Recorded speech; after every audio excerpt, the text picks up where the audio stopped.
As a medical examiner, the most common cause of subarachnoid hemorrhage that I see, other than trauma, is the rupture of a berry aneurysm.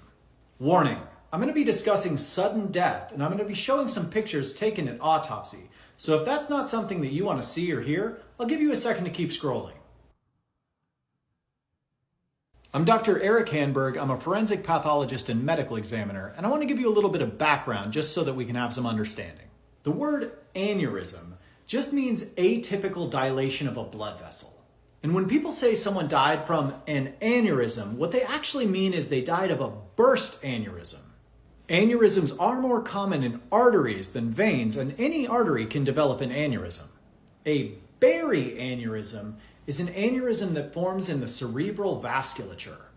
There are two main factors that are thought to contribute to the formation of berry aneurysms: degenerative change, or more simply just the breakdown of the vessel itself, and high blood pressure, which is actually the pressure of the blood pushing up against the wall of the artery as the heart pumps.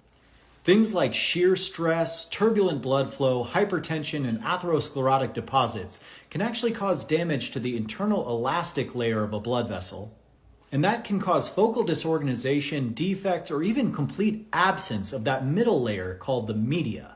And when these ballooned up arteries burst, which is usually after they get to be bigger than like 7 millimeters, they typically bleed into the subarachnoid space, which is that innermost space in the meninges. People can lose consciousness immediately when this happens, but if they do retain consciousness, they'll usually complain of a very severe headache, typically called the worst headache of my life, or what I've heard my emergency medicine colleagues call a whaml. Less than half of the time that this happens, there are preceding events called sentinel headaches, where there's a small amount of blood leaking from around the vessel, and people will get brief, severe headaches. And that can occur days or even weeks before the fatal rupture.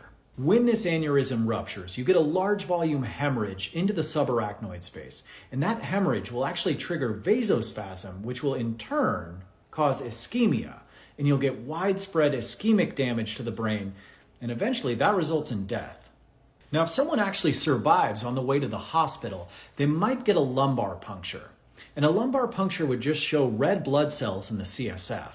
They might even get a CT scan, which could show a large hemorrhage, a large amount of blood. And if the aneurysm is big enough, it might even show the aneurysm. But I can do it better at autopsy. In cases of berry aneurysm rupture, most of the blood will be on the undersurface of the brain, anatomically called the ventral surface. Now, often in pathology, when you want to examine something delicate, it's best to fix it in formalin first. But in this case, it's actually better to do the exam fresh. And that can be difficult because the brain gets to be really soft and there's a lot of blood. But once all that blood is washed away, the aneurysm can be directly identified. Thank you so much to my friend Dr. Samantha Champion, who's a forensic pathologist and a neuropathologist, for helping me put together this lecture. And let me know if you guys have any questions. And for my medical providers out there, let us know how you've diagnosed this in the past.